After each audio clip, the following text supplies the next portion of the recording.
Hello everybody, my name is Mario5514 and welcome back to another Splatoon Talk video. In this video we're going to be looking at some more what if patch notes for Splatoon 3 for version 10.1. You guys like the last 3 videos that I've shown, so here's part 4 for you guys. Keep in mind these are only what ifs of what we would like to see instead of what Nintendo will give us. And if you end up liking the video, consider subscribing and let's get started. So as usual, we have our legend. Any letters that are in green is a buff, yellow is a rework, and red is a nerf. So with the confusion out of the way, let's jump right into it. So first up are changes to Splashmatic, as well as with the 2 other variants. So first, we're going to increase its ink consumption from 0.8% to 1.6%. This is a change that everyone would have liked to see for Splash, even though since Crab Meta came to an end, Splash has not been given any other nerfs, even though there was one nerf that it was given in 4.0 and that was it. So I think increasing its ink consumption will definitely tow the weapon down, but at the same time we could also increase its movement speed so it's moving a little faster. Though you do have more ink that you're burning through. So the weapon's gonna be more gear dependent, which means you're gonna be using Ink Saver main, at least one main of it, to try to negate that effect. So I think these changes are very nice for Splash and keeping it in control.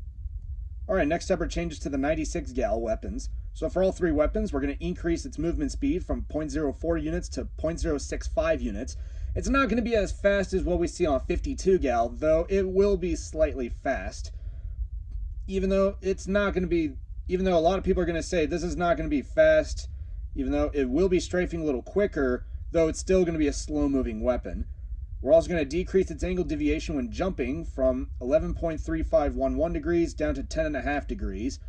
I mean, the RNG is really the issue for 96 gal, but it's usually when it's grounded. But, I mean, with a 4-degree angle deviation when on the ground is not much of a problem there. I think when it's jumping, it has the biggest problem. And then we're going to decrease its ink consumption by another 6% or 8%, from 2.3 down to 2.1%. So 96 gal will have 3 more shots to use before having to refill its ink tank. Nice changes for the weapons, and I think a lot of people would like them a lot. Alright, next up are changes to Splattershot. Yeah. So a lot of the times when I will be buffing shooters, I will not be buffing their range at all. Splattershot in particular will not be getting a range buff, as we're going to decrease its ink consumption from 0.92 down to 0.9%, completely reverting the ink consumption nerf it got in Splatoon 2. We're going to increase its movement speed by 0.04 units, from 0.072 to 0.076 units. We're going to decrease its angle deviation when jumping from 11.66 degrees down to 10 degrees. And then decrease its angle deviation when on the ground from 4.86 degrees down to just 4 degrees. Even though these are some very good changes for Splattershot, I think making it more competitive, as well as giving people the incentive to fight more, is definitely something Splattershot could go through right now, given that it's not as common, or it's not as relevant as it was during Trizuka meta, but it's still a very solid weapon to get some very solid changes, and I think these are the only changes that Splattershot will get without increasing its range, which is the last thing we're doing, and it's not going to happen. Alright, next up are changes to Mini Splatling. So we're going to decrease its angle deviation when on the ground from 4 degrees down to 2.5 degrees. Nice change for Mini Splatling, so the shots are more in the center, and it'll have a much better chance at fighting people, so the shots are not going to spread out. We're going to increase its movement speed when charging from 0.072 units up to 0.076 units. So it's going to be moving faster when it's charging as well as when it's firing.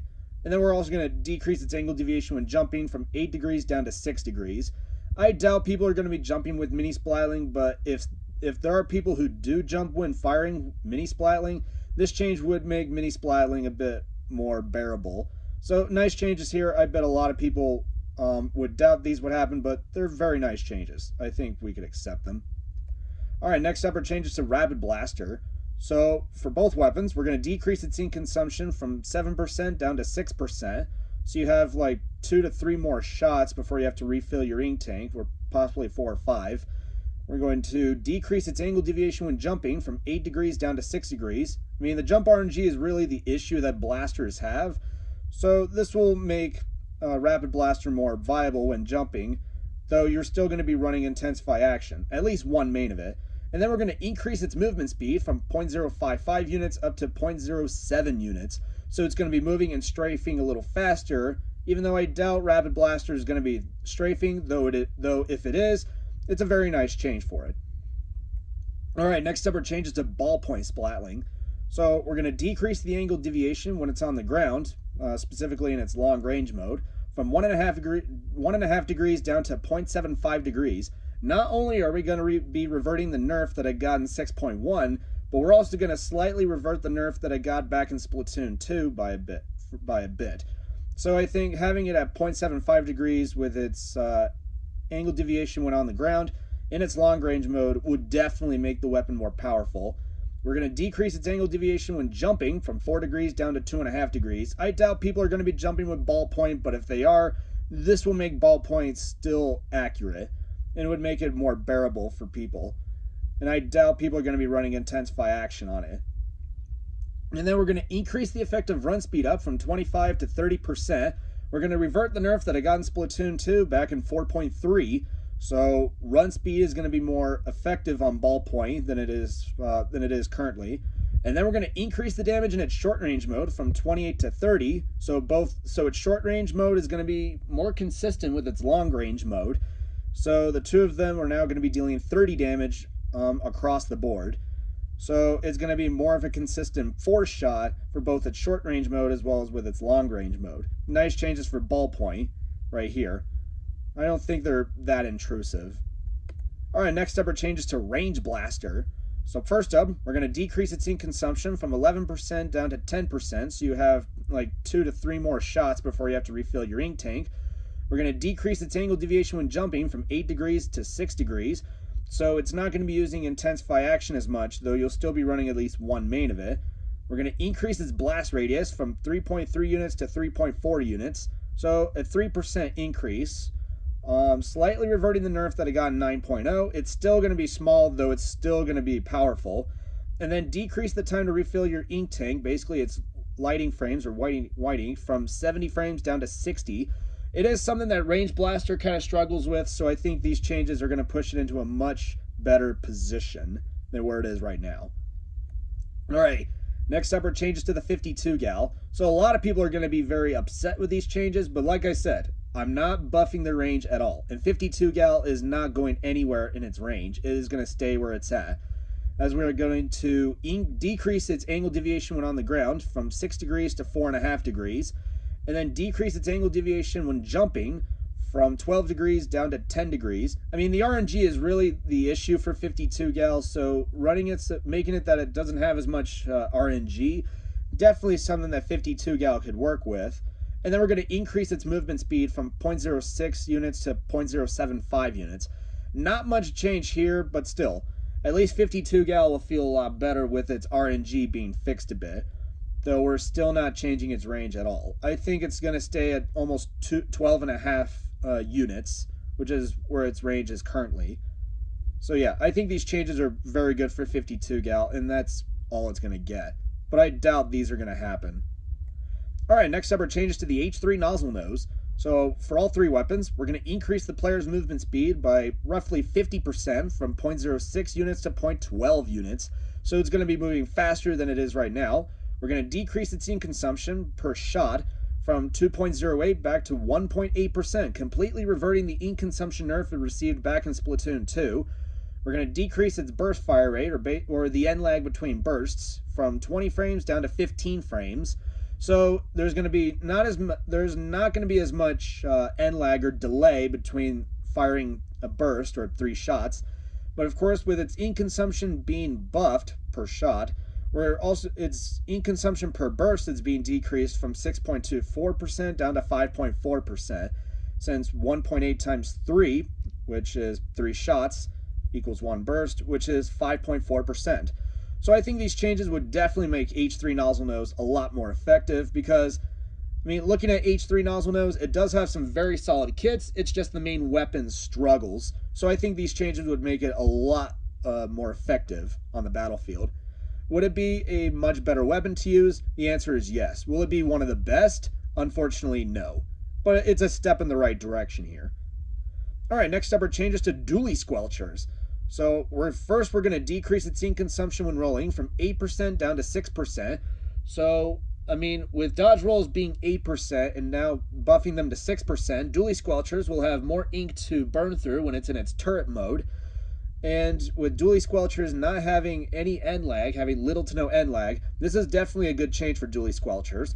We're going to decrease its angle deviation when on the ground, basically when it's just moving around, from 4 degrees down to 2 degrees. So the shots are going to be more in the center and they're not going to spread out as much. And then we're going to increase its damage from 28 to 30, which will definitely help the Ember's dually squelchers, which currently 2 shots do 56, screen does 40, and it only does 96 damage, leaving your opponent at 4 health just to try to finish you off. So I think a damage buff would definitely help dually squelchers, specifically the Ember's models in particular. Alright, next up are changes to the Rapid Blaster Pro weapons. So for all 3 weapons, we're going to increase its splash damage from 35 to 40, making it more consistent with other weapons that deal between 50 to 70 damage. We're going to decrease its angle deviation when jumping from 8 degrees down to 6 degrees, like we've done with the regular Rapid Blaster, because the jump RNG is really the problem with Rapid Blaster Pro, as well as with any blaster in general, so it's going to make it more viable or more bearable. And then we're going to increase its movement speed from 0.05 units to 0.07 units. So at least this weapon is going to be moving a little faster in certain situations, as Rapid Blaster Pro is more of a kind of like an anchor weapon in midline or backline, depending on what position it's in, of course. So I think these changes are overall very good for it. Alright, next up are changes to the Tetra Dualies. So for both weapons, we're going to increase its damage from 28 to 30, so they're more consistent with other weapons that deal more than 50 damage, up to between 50 to 70.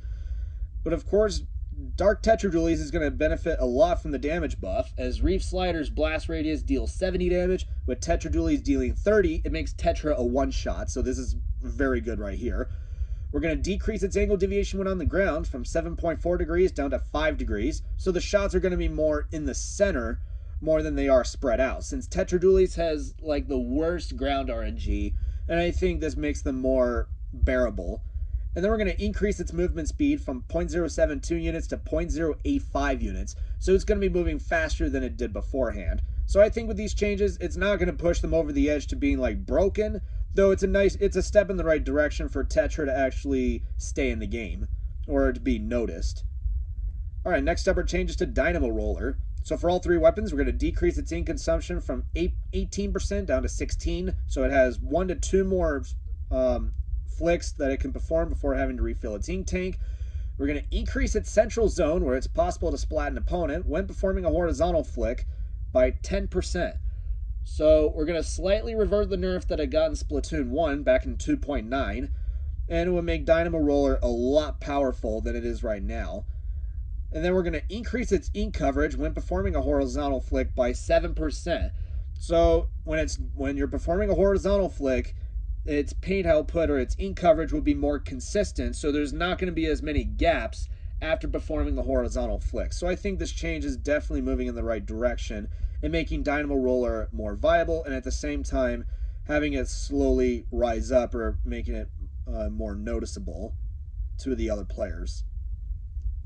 Alright, next up are changes to Squeezer. So for both weapons, we're going to increase the damage in its burst fire mode from 38 to 40, making it more consistent with weapons that deal 60 damage. Burst Bomb is going to do 60, as well as with Stamper dealing up to 70 damage in its Charge Slash. And other weapons that deal between 50 to 70, which will make Squeezer more viable or more powerful. And then we're going to decrease its angle deviation when on the ground in its continuous firing mode when you're holding ZR from 8 degrees down to 6 degrees. Not sure if this is a necessary change, but hey, at least we're not making it as oppressive as it was prior to 9.0. So I think these changes are overall very solid for Squeezer, and it's definitely giving Squeezer the incentive to be used more, as it is a weapon that has high skill, though it's more reined in after 9.0. So I think these changes are overall just solid as well as healthy for it. Alright, next up are changes to Glugadoolies. So for both weapons, we're going to decrease its angle deviation when on the ground from 3.2 degrees to 2.25 degrees. I mean, a big change here, though it's not going to be like very powerful, though it's going to make them more bearable. We're also going to decrease its ink consumption when rolling from 8% down to 6%, which is another thing that Gloogadoolies kind of struggles with. So having more ink in turret mode is definitely something that Gloogadoolies players want to have. And then we're going to decrease its angle deviation after rolling from 3 degrees down to 2 degrees. Not much of a change there, but hey, at least we're making them better in its turret mode. Nice changes all around, we'll take them. Alright, next up are changes to Sloshing Machine. So for both weapons, we're going to decrease the interval between continuous swings from 38 frames down to 36, so that at least it's more bearable after it got nerfed into the ground in 4.0. We're going to decrease its ink consumption from 9.2% down to 8.8%, and then we're going to increase the movement speed from 0.07 units to 0.08 units. Very small change, but hey, at least we're making Sloshing Machine more viable and more bearable, though we're still not going to bring back Crab Meta, which in 4.0, when Sloshing Machine got nerfed, it was the real end to Crab Meta. Not when Crab Tank got nerfed, as well as Splash getting toned back. But still, we're bringing it back slowly but surely. Alright, next up are changes to Tri-Slosher. So for all three weapons, we're going to decrease its ink consumption from 6% down to 5.5%, providing 1 to 2 more sloshes before having to refill your ink tank. We're going to increase the player's movement speed from 0.066 units to 0.072 units, so it's going to be moving and strafing a little faster.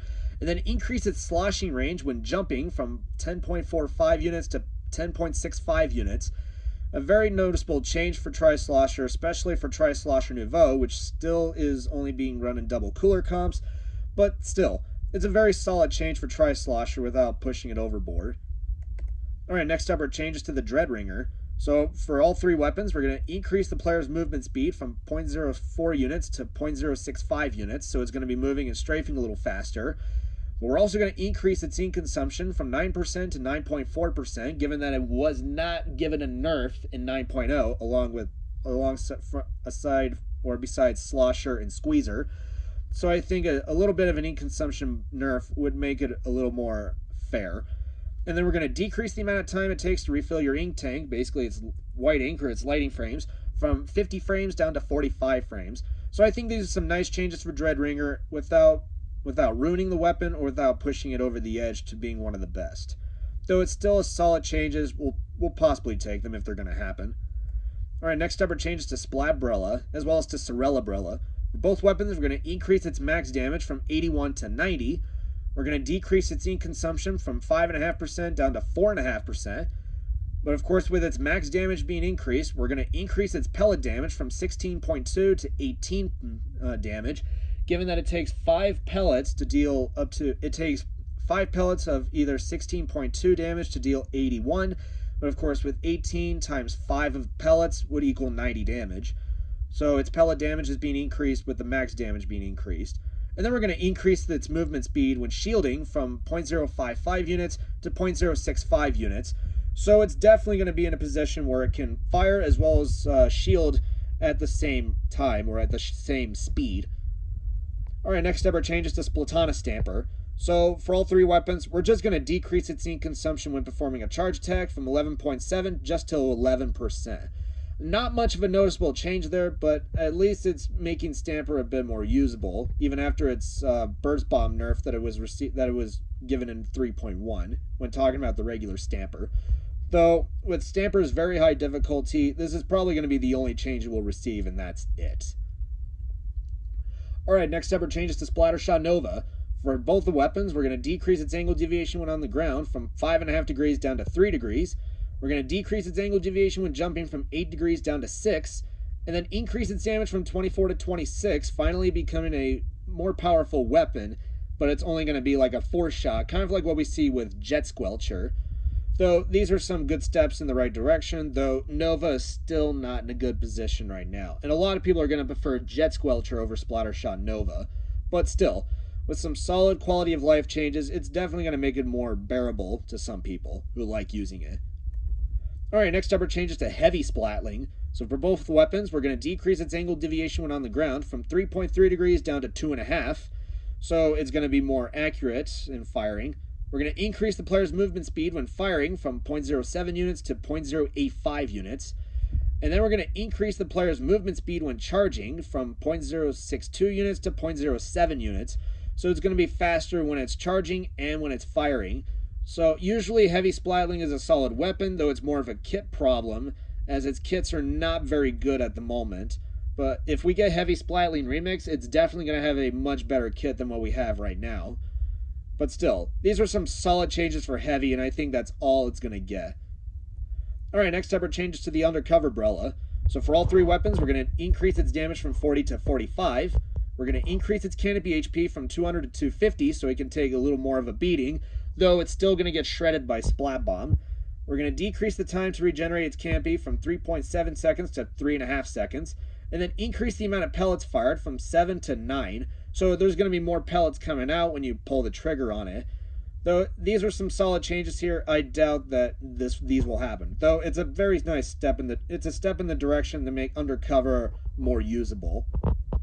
Alright, next up are changes to Splattershot Pro. So for all 3 weapons, we're going to decrease its angle deviation when on the ground from 2.5 degrees down to 2 degrees. We're going to decrease its ink consumption from 2% to 1.8%, reverting the nerf that it got in Splatoon 2, finally. And then we're going to decrease its angle deviation when jumping from 6 degrees down to 4.5 degrees. And finally, increase the player's movement speed from 0.055 units to 0.07 units. These will definitely push Splattershot Pro into a much better position, given that we have a new missile weapon, which is the Barazuchi model. We have the Forge Pro, which is a very popular Booyah Bomb option. And of course the regular Splattershot Pro, given that it's a solid crab tank option, though it's still overshadowed by Splash. Though these are some nice changes, we'll take them, regardless if they happen or not. Alright, next up are changes to the Reflux weapons. So for all 3 weapons, we're going to decrease its ink consumption when the first circle is charged from 4.68% to 4.25%, and then increase the player's movement speed when charging from 0.084 units to 0.088 units. Not much of a noticeable change for Reflux, though it's definitely going to feel a lot better to some people. Though I doubt people are going to be using any Reflux weapons, though the Barazuchi model is still a popular one given how good its kit is, and of course the regular model is only used in Turf War, though it's a solid change here without pushing it overboard. And finally, our changes to the Dowser Dualies. So for both weapons, we're going to decrease its angle deviation when on the ground, basically when it's just moving, like we see with Dualie Squelchers, from 2.5 degrees to 1.75 degrees. We're going to decrease its angle deviation after rolling from 2.3 degrees to 1.5 degrees, so it's going to be more accurate after dodge rolling. And then decrease its ink consumption after dodge rolling from 10% down to 8%. These are some big changes for Dowser Dualies, though I doubt they're going to see any more use, though if these changes were to happen, Dowser Dualies are going to be a lot more effective and could definitely be used in other comps, aside from where they are right now, which people just don't like using them aside from Dualie Squelchers, Tetra Dualies, or even regular Splat Dualies. Though these are some very solid changes for Dowser Dualies. Regardless if they happen or not, they're still solid. Alright, next up are changes to the sub-weapons. First up is Burst Bomb. We're going to be decreasing its ink consumption from 45 to 40%. With Splashmatic getting its ink consumption nerfed, Burst Bomb can finally go back to 40%. So this would be an indirect buff to Carbon Roller Deco, Splatana Stamper, S-Blast 91, and any other weapon with Burst Bomb. So I think these changes are a big step for all the other weapons with them, and I think this would be more realistic if Splash was to get an ink consumption nerf. Nice change here, we'll take it. Next up is a change to Squid Beacon. We're just going to decrease its ink consumption from 75 to 70%, so you don't have to use as much ink if you're using Custom E-Leader, the Barazuchi Mini Splatling, Krakow Splat Roller, or any other weapon with Squid Beacon. It's a very solid change for it. Alright, next up is our changes to Ink Mine. We're going to decrease its ink consumption from 60 to 50%, reverting the nerf that it got in Splatoon 2, which was reverting the buff that it got in Splatoon 1. So we're basically playing a game of tug-of-war with Nintendo here. We're going to increase its splash damage from 45 to 50, making it a more consistent 2-shot, especially for E-Leader, which it does not do very well in close range. And then we're going to increase its tracking time after the ink mine explodes from 5 seconds to 7.5 seconds. So it would give your opponents a little bit more time to see where you are before the effect wears off, so that's a nice change overall. Alright, next up are changes to Splash Wall. So first we're going to increase its base duration from 6.67 seconds to 7 seconds. We're going to decrease its ink consumption from 60% down to 55%, and then slightly revert the nerf that it got in Splatoon 1, as we're going to increase its resistance against opponent attacks by 10%, though it's not going to be reverting the nerf that it got in 8.0 or 8.1. Though some solid changes for Splash Wall, some very good indirect buffs to 52 Gal and Squeezer. We'll take them. Alright, next up are changes to Auto Bomb. So we're going to increase its enemy detection radius. Basically, when you throw it and you see that big circle light up, that's basically its radius, or where it can detect anyone. It's going to be increased from 12.5 units to 13 units, slightly, and then increase its damage radius when exploding by 5%. So its blast radius is going to be a lot bigger, and it's also going to cover a bit more ground with this change. And then finally are changes to Sprinkler. So we're going to decrease its ink consumption from 60% down to 50%, making it more ink efficient, especially for weapons like Bloblover, which definitely would like this change, or even for 96 Gal, which is still very ink hungry. And then we're going to increase its high power duration from 8 seconds to 10 seconds, making it last a little longer before it goes down to the mid-level and then to the lower level power. So these are some solid changes for Sprinkler that we'll definitely take. Alright, next up are the special changes, with Trizooka being first up, as we're going to increase its splash damage in its inner hitbox from 53 to 60. We're going to increase its damage in its outer hitbox from 35 to 40. We're going to increase its base duration by 60 frames from 5.5 to 6.5 seconds. We're going to slightly revert the nerf that I got in 8.1, increasing the damage dealt to the Big Bubbler by roughly 30% of what it was before. So instead of having 67% less damage, it will now have 37% less damage. We're going to increase its startup by another 5 frames, like it had 9.0, and then we're going to rework it so that you have the ability to use your sub weapon when using this special. So if you have any Trizooka weapon that has Splat Bomb, Burst Bomb, Suction Bomb, Point Sensor, or Ink Mine, or even Curling Bomb, you are able to use those subs when Trizooka is being used. However, if you have Splash Wall, you have to throw the wall down before you deploy Zuka, as you are unable to use the wall, as you're unable to throw down Splash Wall when you have Trizooka enabled. So I think these are some solid changes for Zuka and making it more powerful, though without reverting the nerf that I got in 9.3 in terms of its blast radius. Alright, next up are changes to Triple Ink Strike, as we're going to increase its base duration by 30 frames from 6 seconds up to 6.5. We're going to rework it so that you have the ability to submerge when using the special, like you can with Trizooka, Tacticooler, Super Chump, Inkjet, Splatter Color Screen, and I think there was another special. What was that special? Oh yes, Tent Missiles. But we're also going to decrease its damage radius from 7.7 units down to 7.5 units. Not much change here for Tri-Strike, but still, these are some solid ones, hands down. Alright, next up are changes to Inkjet, as we're going to increase its strafe speed by 8%. We're going to increase its base duration by 30 frames, reverting the nerf that I got in Splatoon 2. We're going to increase the explosion radius that deals 50 damage from 2.55 units to 2.75 units.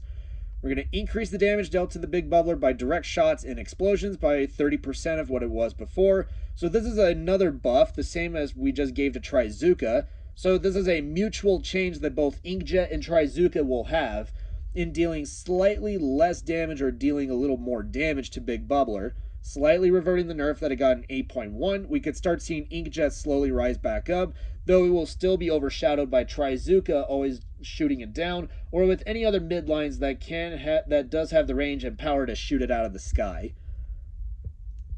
Alright, next up our changes are to Super Chump, as we're going to increase its HP per chump from 60 to 80, so they're able to take a little more of a beating.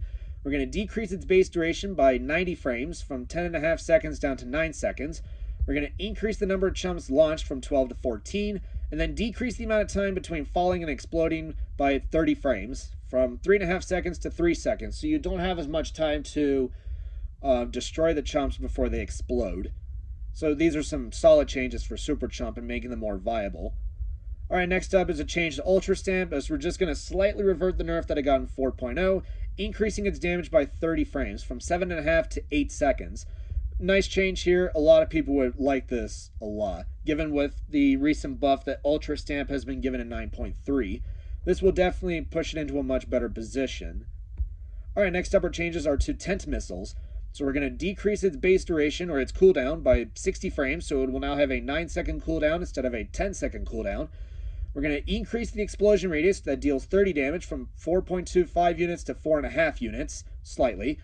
And then increase the explosion radius that deals 50 damage from 2.1 units to 2.3 units. The explosion radius, which deals 150 damage or a direct hit, will remain unchanged. So these are the only changes that Tent Missiles will be given. Alright, next up are changes to Kraken Royale. We're going to increase its movement speed from 11.52 units a second to 12.25 units a second. We're going to decrease its startup from 60 frames to 55 frames, so starting up 5 frames shorter could be a very nice change for Kraken, though it will still have that vulnerability period for people to go after it before it can fully transform. We're also going to increase its 60 damage radius. Basically, when you're performing a jump attack, it's going to be increased by 15%. And if you use a shooter, a roller, slosher, a brush, dualies, brellas, or a splatana, you will now deal 5% less knockback to the special. The rest of the weapons, such as chargers, splatlings, blasters, and tri-stringers, they will now deal 5% more knockback to the special. So it's more of a trade-off kind of thing. If two weapons deal 5% less knockback, then the other weapons will deal 5% more. So that's a bit of a trade-off here. Alright, next up our changes are to Triple Splashdown. We're going to decrease the amount of time it takes for the player in Ink Fist to start dropping after rising up. So basically when you rise up and then hit the floor, it's going to be 5 frames faster. So it's definitely going to be a solid change here. It's going to be slightly faster than what Splashdown in Splatoon 2 was at. And we're also going to increase the HP for both Ink Fists from 100 to 150 so they could take a little more of a beating, though they could still be destroyed very easily. And then finally, our changes to Splatter Color Screen, as we're going to rework it so that you don't have to hear the special as much when you're holding the special when it's in its canister, as well as you don't hear the noise of like the bubbling noises that it makes after the special comes out of the canister. You don't have to hear that as much, as it's going to be toned down a bit. And we're also going to increase its damage towards sponges and the Rainmaker shield from dealing 3 times as much damage to 5 times the amount of damage. But we're also going to decrease its base duration from 12 seconds down to 11 seconds. I don't know if this was a buff or a nerf for Screen. I haven't used Screen as much to know if that's a buff or a nerf, though it's some solid changes for Screen in the long term. Alright, next up are changes in the points for special. Splashmatic will be 210p, finally toning back its crab output. 96 Gal Deco will be at 200p once again, prior to what it had in 3.1 when it got plus 10 points for special randomly. The Ember Splatter Shot and Barazuchi Mini Splatling will be 200p, so lowering the output of both Zuka and Kraken. And then Rapid Blaster Deco and Ballpoint Splatling are getting minus 10 points for special, increasing its Inkjet output, along with the buffs that they've been recently just given. Range Blaster and CRB will be at 200p, increasing their output of Wavebreaker and Kraken. H3D will be 190p, increasing its Bubbler output. Custom Dually Squelchers will be back to 200p, reverting the nerf that it got in 5.1 after it won a turf tournament in Koshian. And then we're going to Rapid Blaster Pro Deco will get 180p, reverting the nerf that it got in 4.1. And the Barazuchi Rapid Blaster Pro will be 190p, finally putting it in a position where it can finally compete with Pencil more and more. Light Tetra Dualies will be 180p, increasing its Zipcaster output. Squeezer will be at 210, finally escaping the 220p threshold.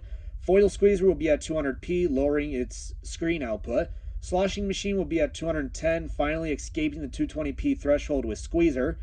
Tri-Slosher Nouveau will be at 200p, reverting the nerf that it got in 6.1 after it won a turf tournament in Koshian. And then Barazuchi Tri-Slosher will get 190p, lowering its screen output. Dreadringer will get 200p, lowering its Reef Slider output. Dreadringer D will get 180p, increasing its Wavebreaker output. Splatbrella will be 190p, increasing its Tri-Strike output. Ember Splatana Stamper will be at 200p, reining in its power as well as lowering its Booyah Bomb output. Splattershaw Nova will be at 200p, lowering its killer whale output as 52 gal is right in front of you. And the Anaki Splattershaw Nova will be at 200p, increasing its inkjet output, finally getting to show a bit more use in the game. And then the last page, Heavy Splatling Deku will be at 190p, increasing its Kraken output. Fort Splattershaw Pro will be at 190p, increasing its Booyah Bomb output. The Barazuchi Reflex 450 will get the complete opposite, getting 210, lowering its Booyah Bomb output and keeping the weapon in control. And finally, Custom Dowser Dualies will get 190p, increasing its Tri-Strike output. And then finally, our stage reworks. So, Urchin Underpass will undergo a few changes in its terrain for Turf War, Tower Control, and Clam Blitz. Eeltail Alley will get its terrain changed substantially in Turf War, Rainmaker, Tower Control, and Clam Blitz. I don't know if Splat Zones is going to be any change. I don't know if Splat Zones is going to get any changes. I've rarely have heard any negative comments about Splat Zones and Eeltail Alley. I think for the other modes, they're going to be given. I think they're going to be given some reworks. Flounder Heights will be given a few stage reworks. For Turf War, Rainmaker, Tower Control, and Clam Blitz, Splat Zones will remain the same. For Scourge Gorge, it's going to have its terrain changed for all modes, including Turf War.